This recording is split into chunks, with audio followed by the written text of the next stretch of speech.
Sports Joe presents House of Rugby, together with Heineken. Get the facts, be drink aware, visit drinkaware.ie.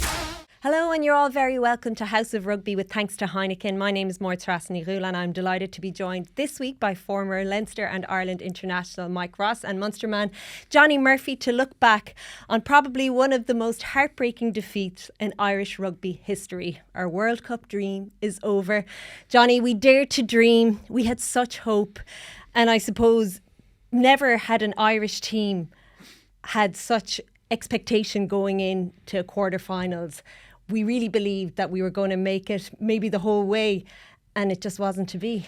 Yeah, I think, look, people after the game have been talking about small margins, bounce of a ball, legs underneath the ball, different things. It's just, so disappointing. I felt that even with the start, scoring just before half time and then 10 minutes after half time, I thought they looked very, very comfortable, and if they'd managed to get over the line then, that they would kind of kick on and seal the deal. But yeah, for the lads to go out in that fashion, and they'll look back at kind of probably 2 or 3 incidences where they probably didn't perform to where they can, and I suppose that's the big thing that's going to hurt all those guys, So, but yeah, it's been a tough 48 hours since. So yeah, it's been very, very disappointing. Yeah, 8 quarterfinal appearances, 8 quarterfinal defeats. This one's really going to sting, Mike. You were there. You're not over it yet. No. What was the atmosphere like? It was great. Can we not talk about rugby? Talk about Paris. Yeah. No, it was probably one of the best atmospheres I've been in a while. I think the stadium was probably 70% Irish at least, and if you're going around Paris, you're seeing green jerseys everywhere. So yeah, it's just so disappointing. And I think for a couple of weeks from now, I'll still be. One of my favourite comedians, a guy called Bill Burr, says sometimes you just have to go into your bedroom, shut the door, and scream into a pillow, because that's kind of the current mood, That said, it's probably our best ever quarter-final performance too. That's the harsh part of it, I don't think we choked. I think it's just those little couple of fine margins didn't go our way, and New Zealand probably played the best they have in 4 years. So and. I think that we're now at the top table of world rugby, and another 4 years. I know we have to wait another 4 years, but if we can keep that kind of trajectory going and that momentum and have a really solid body of work around us in 2027, I know it's a long way from now, but so it goes quick, because 2019 didn't seem that long ago in terms of time. So. Yeah, and there's a number of players there who'll have another shot at it. Unfortunately, Johnny and Earlsey and Peter Manny won't be there, but I do see reason for hope. Well, I like that, and we'll maybe lean towards the hope later on, but let's wallow in the defeat for a while now. However rotten we're feeling, the players, I'd imagine, making that journey home today will be feeling the defeat. They'll be feeling the sore bodies after such a performance. How will they reflect on that now? What will the lingering feeling be? I suppose just disappointment, and everyone's going to run through every one of their actions, the whole through the whole game, over and over again. And what if I did this, or what if I did that? It was interesting after the game. Andy Farrell was very clear, and a lot of his post-match stuff, he wanted to say, it's about trying to get, it's going to take some time, but to try and get some smiles back on their faces, and to be very proud of what they've done and what they've achieved over the last 18 months to 2 years. But every one of the guys on that plane on the way back today is, ultra competitive, and they're going to really analyse themselves to the minute detail. And I suppose that's something that, when they reflect on it after a period of time, I suppose what the journey that they've been on, they can be incredibly proud of that. But ultimately, sport can be very, very harsh, and it ended in a fashion that none of us thought it was going to end in. Looking at the game itself now, Mike, what was the defining moment for you? Probably that double penalty concession. where he kicked. I think it was about 60 minutes in, was it? Try and remember now. I was being entertained, you know. yeah. So he missed the first kick, and then we gave him away a penalty 30 seconds later, and he got that.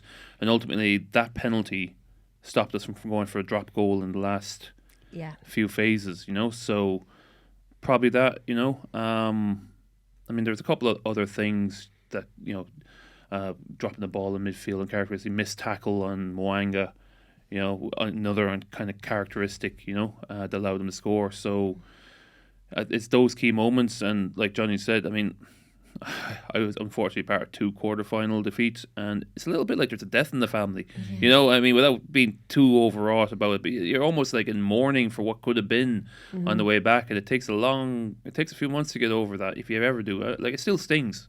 You know, when I think back, you know, to losing against Argentina in 2015 and Wales in 2011, I mean, that still stings.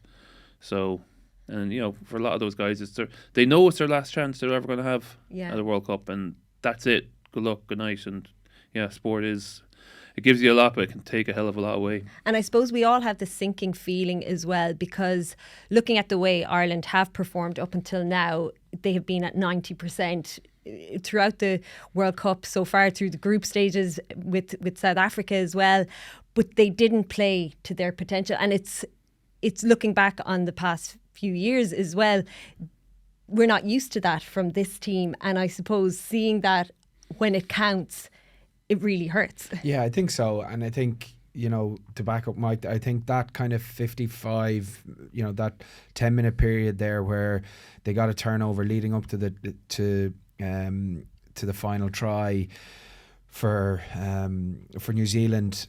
They got a really good turnover. They go down the far end of the pitch, and they have them under a huge amount of pressure, and Surveyor gets a turnover just underneath the posts.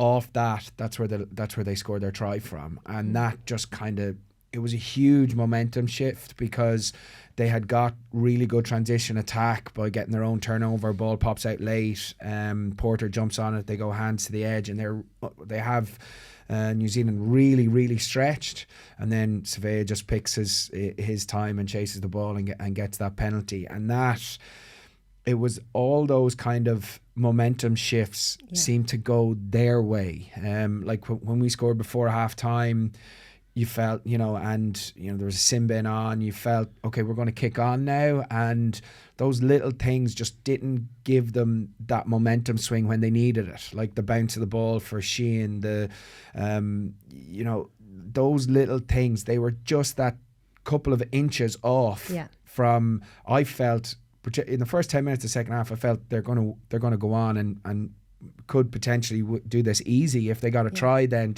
they just needed that one swing to get back, to get that momentum shift in their favour. And if they'd gone ahead, or, you know, Johnny's penalty, obviously, those tiny things, they just never got that momentum swing, that big shift where New Zealand seemed to get it all the time. And they worked really hard for it, but they did get those shifts in momentum the whole way through the game. And they were up against it really, because that first 20-minute period cost them. They gave away 5 penalties in the first 17 minutes, and they were 13-0 down. They were always chasing the game. Yeah, and like I think back to the first kickoff, and there's some uncharacteristic errors from New Zealand, and we just didn't like the bad pass, the slice kick, you know. And I thought, we're going to do it now, you know. They're rattled already, you know, but they recovered well. New Zealand recovered well and came back from it. And, you know, I mean, when we went the first penalty we had, a bit far out. Do we take the points? Try and take the points there, or was it probably the right call to go for the corner? You know, probably a higher percentage call, but. Yeah, it was kind of the opposite of the South Africa game. What you know, what Johnny's referring to, you know, the little 50-50s that broke New Zealand's way. Well, they're breaking our way in the South Africa game, and yeah, it's very fine margins. What do you put the uncharacteristic errors down to? Like, we have to speak about New Zealand and how brilliant they were. Like you reckon it's their best performance in the past 4 years. Is it just pressure, or do you think that the occasion got to them? I don't think so. I think it. You know, you have to pay kind of tribute to how New Zealand played, how their back row functioned. You know, their breakdown work was unbelievable. interestingly enough, they obviously had a clear tactic around trying to attack our seam off line-out time. The first 2-3 line-outs of the game, they attacked down that channel. Their final try, obviously, as you already spoke about, that comes from Sheen kind of getting flat-footed, and then Van der Fleer missing a one-on-one. They were really going after that seam in the line-out, and that paid dividends for them. At ruck time, they were really smart in what they did. They were controlled, picked their times to go chase the ball well. When they were rolling, they only gave away one roll away penalty, I think, but they were rolling kind of towards us slightly, which was just focusing, which was kind of taking our focus away to, rather than having good clear opportunity to clean out, kind of had to swing or step around, use footwork before we got there, and that gave them 2 or 3 opportunities to get on the ball. But yeah, I thought their back row, I think their back row was probably the reason that they won the game, in terms of how they went after the breakdown, how good they were there. And you know, usually we would say one of our back row was one of the best in the world, but I thought they got outplayed on Saturday evening. The Joe Smith factor was spoken about in the lead up to the game, and I suppose we saw his fingerprints all over the breakdown. Yeah, it was always a big focus area for him. But, you know, I think what Johnny alluded to, attacking the seam off line-up, but also those little dinks over the top, you know, and that smelled like Joe to me a bit too, you know, that he identified there's probably a little bit too much separation there between the front and the back lines, and went after it, because I haven't seen teams do that before. No, it's a new kind of thing, that because most teams are kind of 13-2, there is space there, but it has to be like perfectly executed like the other night, because it's a bouncing ball and can go anywhere. But I'd agree with Rossi on that. Like, that's a huge area that they got a load of change off that. Joe Schmidt, has he made them a more accurate team? I would say, yeah. You know, I'm not exactly sure his level of day-to-day involvement, but knowing Joe is probably quite high. You know, and you know, if you look at teams that worked with Joe, Joe's like very, you know, he's very insistent upon a superb breakdown. He's really insistent on pass quality. You know, having good competition in the air. You know, and it's a couple of times, you know, you're kicking, like Joe would always pick a winger who was good in the air, so he could contest those kicks. And yeah, so I see little fingerprints there, yeah. Talk about this set piece. You mentioned the line out there, and that was something that was talked about throughout the group stages, really. We were under pressure at times. We lost 3 line-outs in the first 25 minutes. Is this something that could have been prevented, in the sense that it should have been looked at beforehand? Was it something that went wrong, or was it simply the pressure that New Zealand had put under? Was it something that went wrong with our tactic or approach? Line-out is a complicated machine, right? Because there's 3 factors in it: the hooker's throw, the positioning of the pod that's going up to intercept it, and the lift. Okay, if one of those is slightly off, you don't win your line-out. Now, New Zealand competed well. They put pods up at 2 and 4. I think I need to go back and look at it, but like I remember us trying to throw in between the 2 pods, you know, because if you attack off the back of a line out, it's better attacking ball because it gets to the back line quicker, so that those little fractions of a second exist that wouldn't exist otherwise. So that's why we went for it. But, you know, New Zealand did compete quite successfully and spoil it a bit, you know. It wasn't as, you know, bad as the South African game, but yeah, it definitely cost us at key times.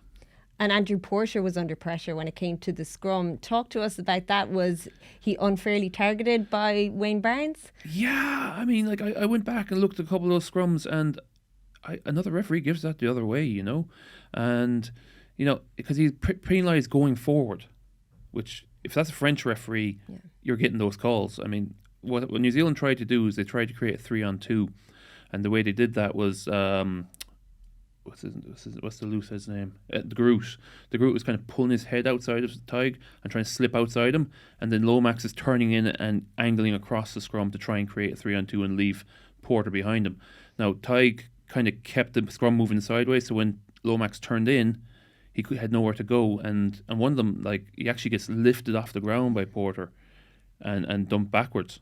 So I felt we were pretty harsh done by in the scrum, you know, and I was just looking at some analysis of it there. Like, there's a first scrum, definitely.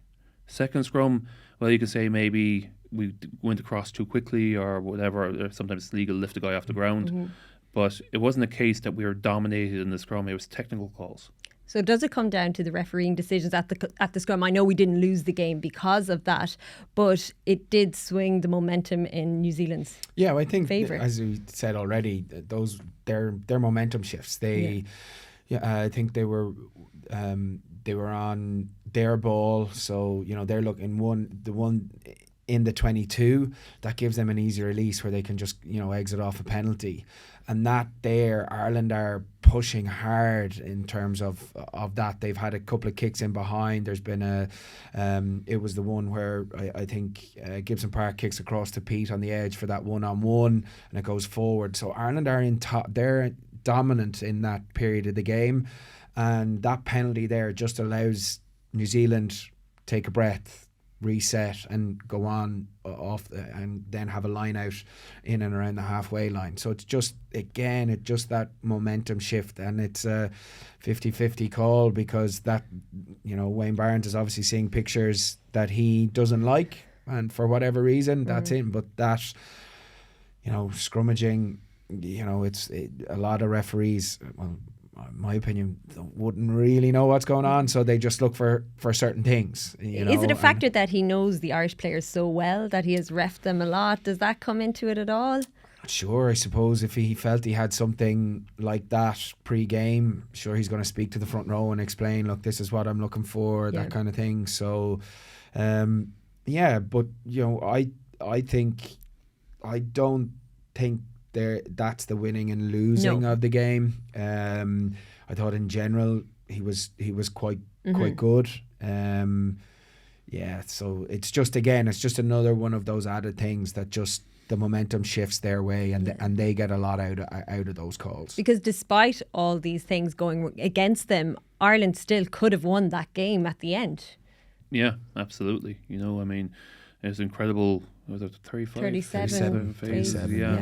Yeah, and we could be sitting here talking about heroic rearguard action at the very end to drag it across the line, but again we're kind of suffering that it was 4 points was a gap.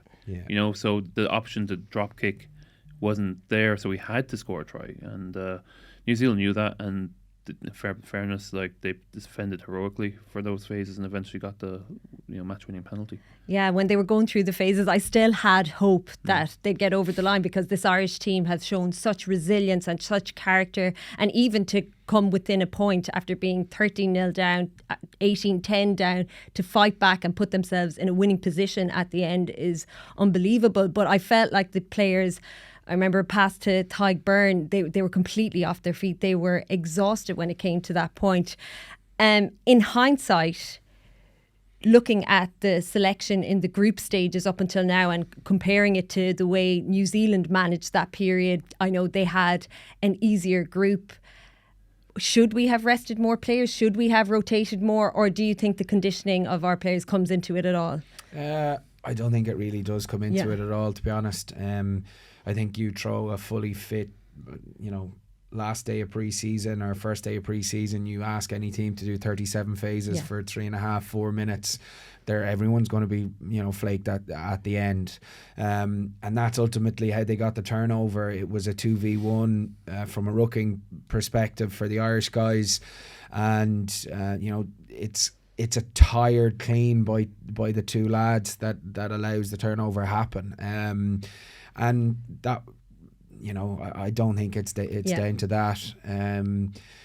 Every member of the squad played. You probably look at Jimmy O'Brien's impact when he came on. Could he have got a bit more game time at some stage with his versatility? Did he deserve to be kind of 23 more often? He did well when he came on. He did really well.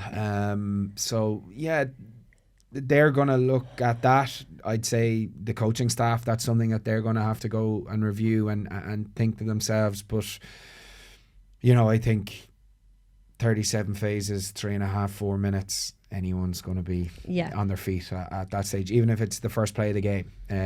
So I don't think it comes down to that. I think it's the management of that that time frame when they were on top between 40 to 55 minutes, I think is where the game was probably lost. And what about the 2 yellow cards? There was a 20-minute period there where they were against 14 men, and maybe they didn't capitalise on that.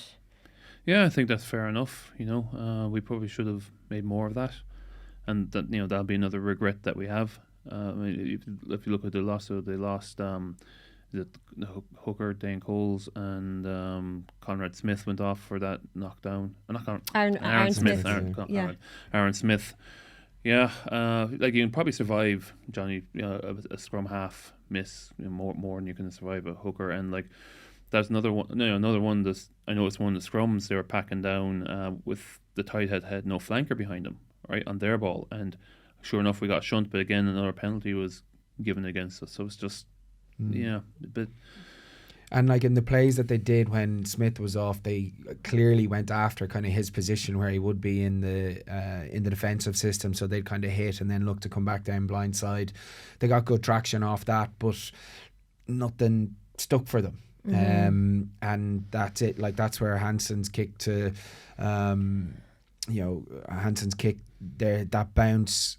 If that bounces up, into Sheehan's hands, those were the things. But yeah, I do think that they probably needed to, build more pressure in those periods where they have that time. And I think that's going to sting them when they look back at it, that they didn't really suffocate them enough during those 20-minute periods. They got within chances and. Obviously, they were on top, but they didn't make that. They didn't make that. They didn't make it count. Yeah. And I suppose, as we said, New Zealand were immense, and they played better than they have played over the past few years, and they played when it counted. Ireland may have been the best team in the world for the past 4 years.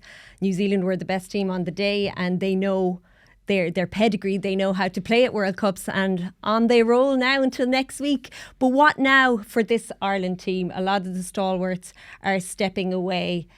Where do we go from here, Mike? You still have hope. I still have hope, yeah. Look, I think, for some of the younger lads playing their first World Cups, so like Joe McCarthy, I think he looks like a great talent for the future, has a lot of ballast in that pack. Dan Sheehan is his first World Cup. Quaylen Doris's first World Cup. There's plenty of guys there who will be there for the foreseeable future and can take this experience. But like I said earlier, it was our best ever quarterfinal performance. And any other tournament that's we're meeting them in the semi-final. We're not meeting them at the quarterfinal stage. So that we're a bit of a unlucky with stick in the craw. Group. It is, because you look at the other side of the draw, and I think Johnny said earlier, it's like a different type of rugby being played. It's like 2 different tournaments. Yeah. So look, they'll lick their wounds. So we'll go back to the provinces, our clubs, and there's a European Cup coming up. And I suppose this shouldn't take away from what this group has achieved. You have the first series win down in New Zealand, the Grand Slam, 17 matches on the trot, so 17 winning games on the trot. So they have achieved so much as a group, and I suppose even though a core group of these players are stepping away, they're in a good place to move forward and to build on this now. Yeah, I think looking at Ireland as a whole, I suppose David Nucifor's reign's coming to an end as well. I suppose the last thing for him was a successful World Cup. Unfortunately, that hasn't. But he is leaving, Irish rugby in an incredible spot. And I think with the way the tournament has panned out, I think that the 4 teams that were on the same side could actually have a real separation between everyone else in World Rugby over the next 4 years. You look at what's going on at the underage level within the provincial, within all provinces, how they've performed at under 20 level over the last 2-3 years.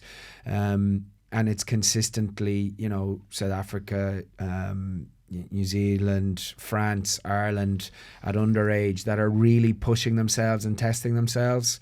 And I've been away with an Irish development side, and you play, Wales and Scotland, and they don't have it's just seems that there could be a bit more separation now in the kind of 4 superpowers or powers of, and just unfortunately the way the draw was, they all ended up on the same side. But I do think that Ireland are going to be pushing, top 3 in the world consistently with the structures that are in place. And the younger guys now, they don't know what's been before. They've lost one game in 17, in 18. This is, obviously it's a massive blip. It's something that is going to hurt a lot of them, but it can fuel them, and it can be a really big kind of learning experience for them all. And 4 years time, but I think it's important for them all. And I was in England when guys came back from World Cups from all over the world, and different people's mentality and different people's feelings can really affect the group. When your England lads got to a final and they were bouncing in, where Ireland got knocked out early. A couple of Samoans and Fijians, they were back after the group stages. So it takes a while to kind of re-embed everything in your provinces, and that's something that they have to really try and move on, because Europe is going to be a huge test for them all this year. How will this defeat be viewed by people outside of Ireland? You don't think we were chokers, Mike, but is it just that history will show that we lost another quarter-final? Yeah, and you can't really get away from that, but can't really control what people think about you outside Ireland. All you can do is control how you react to it. And as Johnny mentioned, we've been Grand Slamming under 20 level the past couple of years. There's a really good group of crop of youngsters coming up through the academies right now that we'll be talking about at the next World Cup cycle. And we'll still have a lot of experience in the group. Like I mentioned, guys who it's their first World Cup have plenty more years than them.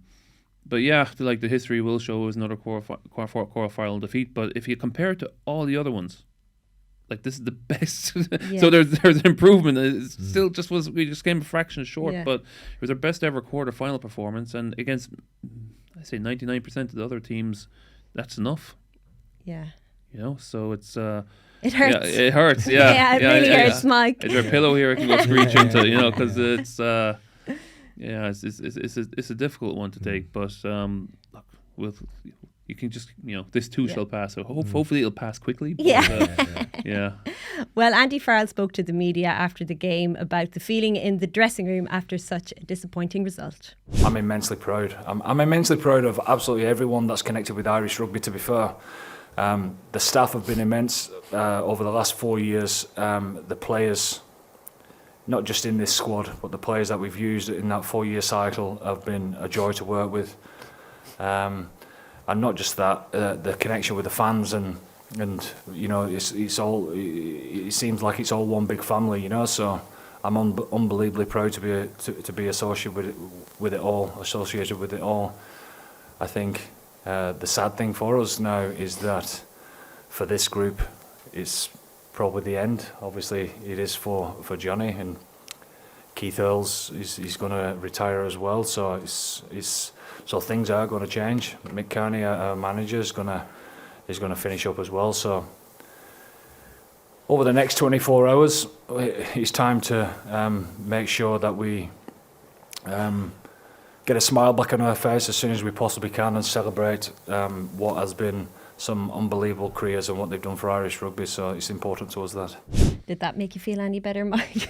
Are you close to tears? The funny thing was, I saw Andy Farrell down the pitch and he had a big smile on his face, and I thought that was showed a huge degree of leadership, he's consoling guys, putting arms around shoulders. And Peter O'Mahony said that about the chat in the dressing room afterwards, that Andy Farrell was so positive and trying to instill in the players to be proud of what they have achieved. Yeah, and for me, I think he's a man to lead us to the next one. I really like how the team have grown and developed over the past 4 years, and I don't see any reason that can't continue. Mm-hmm. Well, it's the end of an era, as he said there, for this group of players, and they've all spoken about what a special group it is.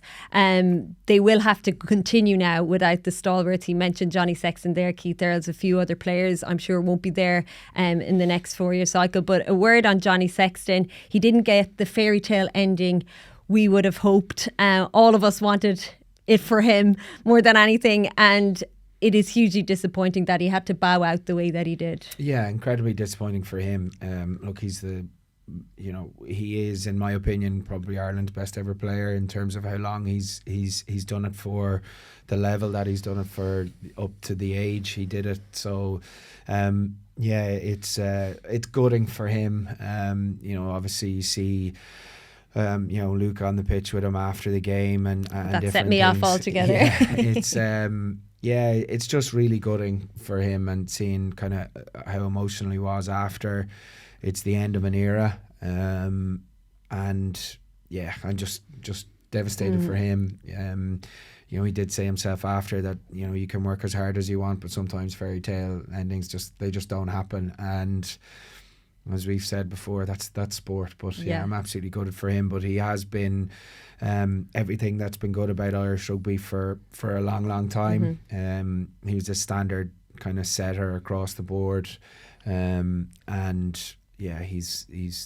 he's truly one of ours, if not the greatest rugby player we've ever produced. Andy Farrell spoke again and again about his impact on this team as a player, but as a person and a leader as well. You played with him, Mike. How did he make this team better? I think he just drove standards. Anyone who's ever played with Johnny will know he's quite cranky, but he's also has unbelievably high standards, and he's not afraid to call someone out if he feels you're not below you're setting a standard below that. So that's the other thing. I've come to realise, Johnny's about 15 years, if not, maybe 18 years playing at the top level. Was he 24 when he came out? But he's been playing professional player since 20s, right? Yeah, 20, so that's an enormous amount of rugby IP in his brain, so he sees things happen before everyone else. Maybe his body doesn't allow him to do things, but he's still, an out half is more like a quarterback, and we've seen Tom Brady go on for years and years because just know how to make the right decisions at the right time, and the amount of experience that he has going back and forth and looking for openings and making the right call. That's hard to be understated, but that's the problem with rugby. It's just as soon as you kind of be a subject matter expert, Father Time taps you on the shoulder and says it's time to go, but there's very few players that are able to play to that level because the bodies just don't let them. But Johnny's been well managed in the last few years of his career, so he was able to keep pulling out those performances.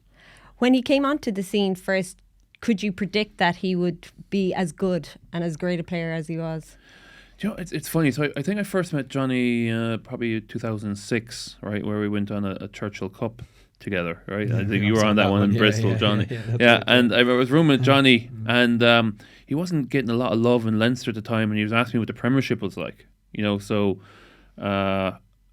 look how it turned out. Pontepomi gets injured, he gets his chance and he takes it, and that never looked back after that. It would be a pity to lose his rugby brain out of the Irish rugby system. Do you think he'll go into coaching? I don't think so. I believe he's going to give the corporate world a go first. See how he gets on that. Now he'll have to watch out for HR in corporate. There's not much HR in professional sport. So you can't be telling someone what you really think of them. I think it's Arda.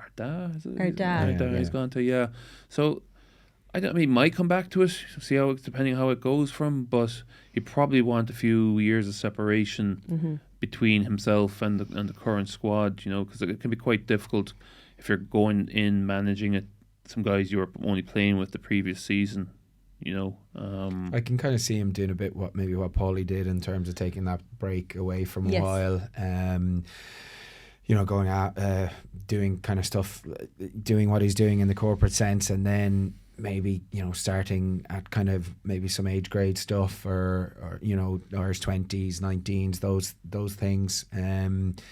But I wouldn't be in any way surprised if he did end up there, just with someone with such such knowledge and rugby IQ, and he's the ultimate competitor, so he'll have to try and get that fixed from somewhere. So that's probably the journey that he wants to go on. But guys who've played to that highest level for such a long period, like Paul and himself, as Rossi said, they just need that kind of separation from the group, and they're really tight knit group of friends to then see what happens after that. Well, he was asked after the game what it felt like for it all to come to an end after such a positive few weeks. How can you be prouder to be Irish when you see what's happened over the last 6 weeks? Really, like it's we get behind the team like no other.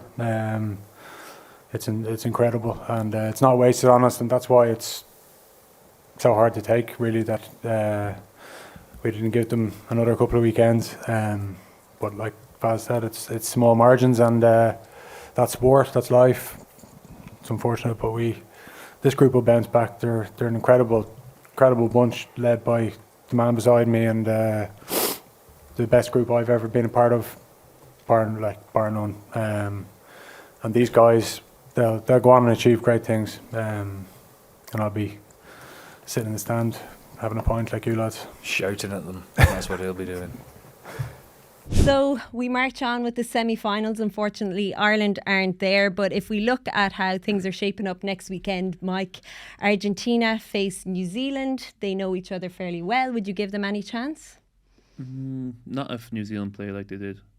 You know, I don't think that I think New Zealand win a canter over there. Really? No, if New Zealand, end up like England in 2019 and play their final game, their best game against us, and then go down a level, then Argentina will have to play better than they've been playing so far. Yeah, they were very disappointing in the group stages, but they seem to be building into this competition. Yeah, and look, they stuck at it towards the end. Like all the semi-finals went to kind of probably the last 2 or 3 minutes of the game. They get that intercept last on, but they're pushing and pushing there. They have been building from what was probably a disastrous first game out against England. But yeah, I don't see it. I think completely agree with Mike. I think both South Africa and New Zealand, they have to manage how high they are now after this. They have to try and come down, reset, and go again. But they've been there before. Both of those sides have been there, done that. They've got a lot of experience that have done it before within the coaching staff as well. So there's no reason why I would agree. I think they march on and will they have seen any chinks in the New Zealand armour? I think they can be a small bit inaccurate at times, and which is very unlike them. But not really. If their back row turns up the same way they did the other day, then I do think that they can in a lot of multi-phase, but Argentina don't play that way. That if they get to width consistently against them, you can kind of break them down. Ireland kind of holding the ball and then getting to width, they get nice easy yards on the edge and it forces them going back. That's one area.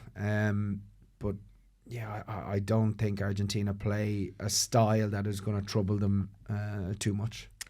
The other semi-final then, if we look back firstly on the incredible game that we had last night, it feels so cruel that the hosts are now out as well, but that game last night, South Africa France, had everything, Mike.